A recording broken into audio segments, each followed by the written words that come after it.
We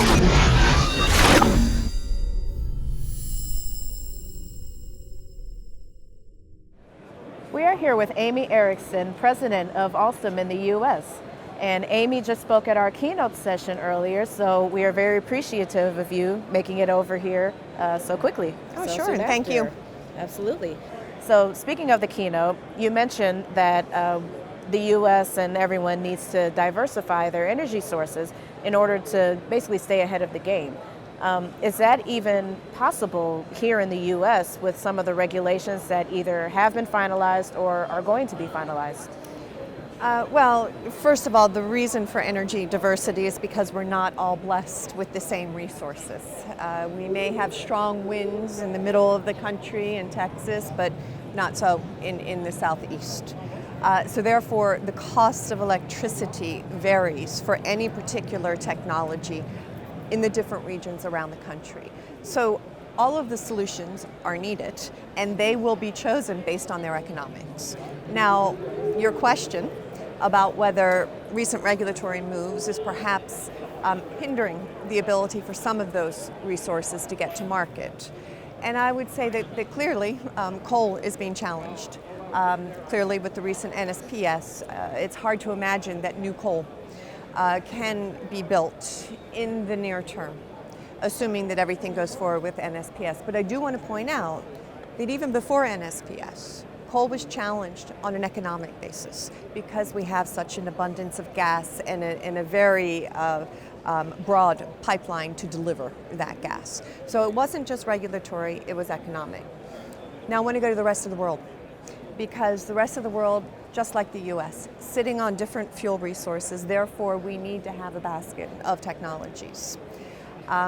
They're not facing the same overt regulatory pressure that we're facing here. So it is a bit more feasible to push ahead all technologies right now in those other markets. The good news is we push ahead in those. We're advancing cycles on coal. We are, improving the efficiency of offshore wind, of gas, focused on flexibility. So by the time that all of the fuel will be back in the mix in the future, because we believe that's what's going to have to happen here, we'll have the best state of art to put in place here. Okay. Well, speaking of state of the art and coal, let's touch on CCS, yes. Which, as we know, that the government and everyone is kind of saying that's what some of these coal plants are going to have to use in yes. order to either be built yes. or to continue operating. Is CCS a viable technology? Well, first of all, you're right that if you look at the new source performance standards that have been put in place, the standard has been set pretty much at the level of the state-of-the-art natural gas combined cycle plant, which would mean that any new coal would require some amount of capture to be able to go forward. So you are right in that. We've been developing carbon capture technology for nearly a decade, and it is on a roadmap, I would say, through testing, through piloting, and it is ready for large-scale demonstration. That large-scale demonstration will most likely need to go through as a public-private partnership, because these are big numbers, these are big projects. But until we have those large-scale demonstrations, we're not going to be able to make commercial offers, because we won't have proven the performance parameters that we need to prove to be comfortable with commercial guarantees. So the technology is working. We've seen it. 90% removal of CO2 at very high levels of CO2 purity. It's a matter of going up that roadmap, I would say, to large-scale demonstration and getting the verification we need to commercially offer, and we're not there yet. And to kind of piggyback off of that, how long do you think just a guesstimate, general guesstimate of course, of how long do you think it will be before we can commercially use that? It's a very hard question to answer. And it's very dependent on how many opportunities we have to demonstrate at that scale. I noted on the panel that the White Rose project in the UK is a really good example of a fully funded clean coal project. So that will give us a confidence level in oxy-combustion we need to have the same scale now for post-combustion CO2 capture and for chemical looping. So I don't know, I would say near to midterm, 5 to 10 years. But again, putting a number on it is not always the greatest thing to do. Right. Yeah, we've seen that Yes. not work before. Yes. Now to go from coal to gas, Yes. which is kind of the natural procession of things. Where do you see, you actually touched on new Yes. gas-fired generation in your keynote speech. Yes. So kind of just delve into that a little bit more, just where you see that evolving into, especially with, I know Alstom has their new gas turbine that was being built in Chattanooga. So kind of just touch on that, where you see gas generation going, especially with some of the new technology that's coming out. Yeah, and here in the U.S., it's all predicated upon the discovery of new resources, which is not insignificant. It is huge, and it is driving a lot of industries, the petrochem industry, LNG industry, and we're going to see some increase in industrial power load, which means some power generation growth, and the most economic solution right now for new power generation is natural gas. And so, as you can imagine, this shale discovery happened 5 years ago, 7 years ago. So we've already been talking to customers, engaging in the market about when they need this new gas generation, what are they looking for, what do they need to be able to do with it. And as comfortable as we feel right now with these low, moderate prices of natural gas, everybody does remember the late 90s and the early 2000s when there was a dash to gas, and then the gas prices went up. And so these units that were planned as baseload and can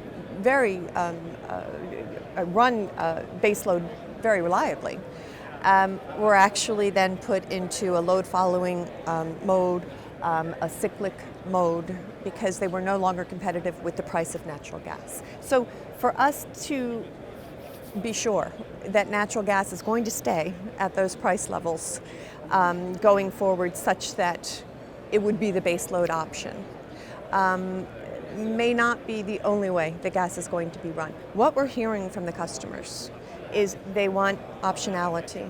They want flexibility. They need to accommodate renewables. They would like to be able to operate this plant as they want to operate it through its lifetime, no matter the market dynamic, which means optimizing flexibility. And of course, the other thing that you're seeing with gas, as we go up the technology curve, and there are still discoveries, is higher and higher output, which again makes sense here in the US, where we've retired a lot of our large stations, and ever better efficiency, which is always a no regrets strategy. So that's what we're hearing from the market, that's what we're focused on, and we have Chattanooga at the ready. All right, and actually speaking of Chattanooga, just tell us about how that facility is going. I know it was just recently opened last year, a couple years ago. Yes. You shipped out your first turbine down to Mexico and everything. Yes. So just kind of update us on the facility. Well, it's staying busy right now with a lot of new turbine work and retrofit turbine work for the gas market, for the steam market, for the nuclear steam market. And so we're putting that to good use. However, we are looking forward to a recovery in the gas market here in the US so that we can have a whole pipeline of new projects to put through that factory. But we've been able to ship out of it. Everything is working as we predicted with that facility. So it actually is playing the role we hoped it would play in the US in terms of accommodating the needs of the industry across fuels. And now you did mention a little bit ago, gas is used to kind of help stabilize renewables. Yes.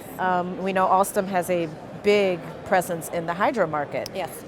So where do you see like pump storage, hydro? Where do you see that industry, that market kind of going? Pump storage hydro, hands down, when I talk to customers, those are the most coveted units in the US. They typically are older. We have about, as an industry, we have 21 gigawatts of hydro pump storage. They're invaluable to their owners because of the balancing they can do. And unfortunately, with the permitting process being as long as it is, with the large civil undertaking that new hydro pump storage is, there are not as many opportunities for new hydro pump storage in the U.S., although our customers would love for there to be. Right. But hydro pump storage is growing around the world, the same way that it grew here, for the same reasons. So we're supplying hydro pump storage, Europe, Asia, everywhere. But the difference is, compared to the 21 gigawatts of hydro pump storage we put into the US some time ago, we're now putting in hydro pump storage that utilizes variable speed, meaning it is most suitable for integrating renewables, and that it has grid stabilizing properties and abilities both in the pump and the generating mode, which is exactly what we need for the markets like here in the US that are having to integrate intermittent renewables. So by the time we're able to bring hydro pump storage back here, we'll be ready. But there's also a possibility we're looking into now. Is there a way that we could retrofit the existing 21 gigawatts that we have in the US to this variable speed technology, away from the synchronous that they're run on? Is it even feasible? And if so, we think that would have some value here. Okay. And now let's touch on nuclear. We know recently that Alstom was signed as one of the suppliers for the Hinkley Point station in England. Yes. And of course, we know there's kind of a slowdown here Yes. for nuclear. We have some built, but not many new ones. Yes. So where do you kind of see just the nuclear industry going, not just in the U.S., but around the world, Yeah. especially post-Fukushima? Absolutely. And I'll touch on the global point first, because I do think that we saw the industry take a breath, and rightfully so, after Fukushima, to look at the design, to make adjustments where necessary, just for some assurance reasons. But we are seeing globally a return to new nuclear.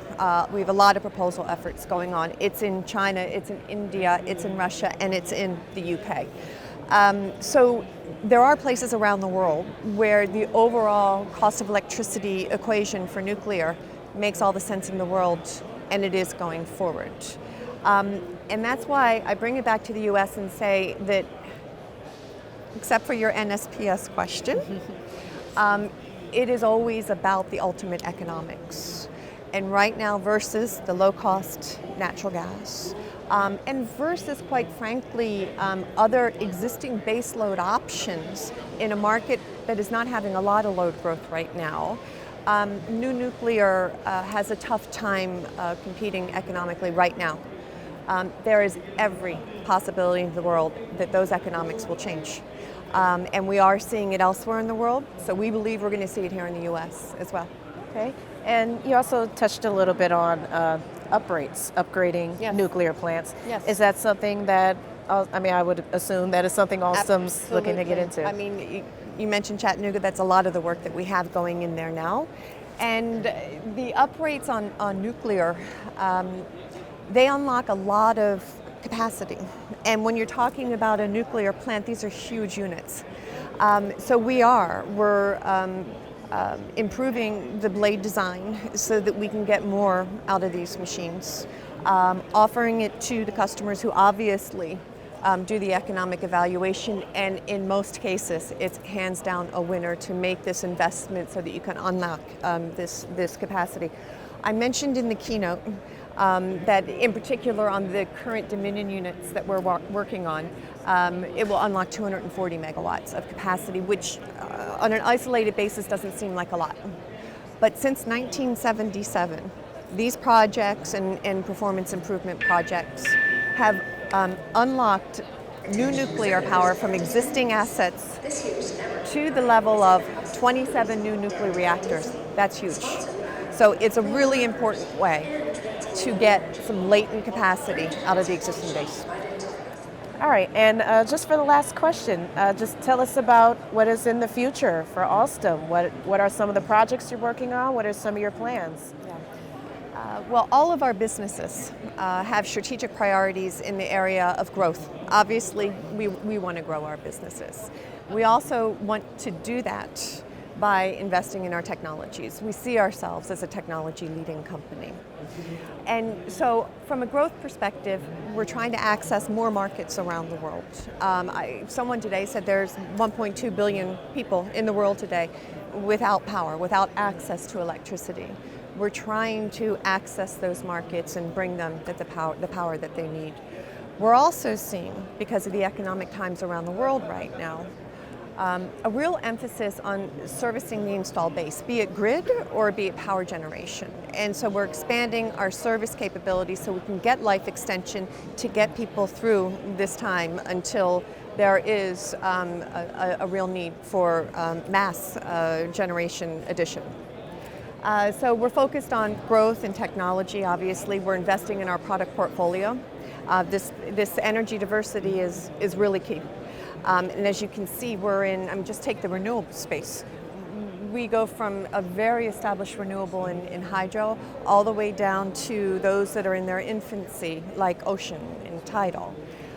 We believe in all of those, so we continue to invest in our portfolio across fossil, across renewable, and across the services that we bring to the market, and of course the grid, transmission and distribution. And then finally, a real emphasis on operational excellence, because this is all nice and good, developing all these great products.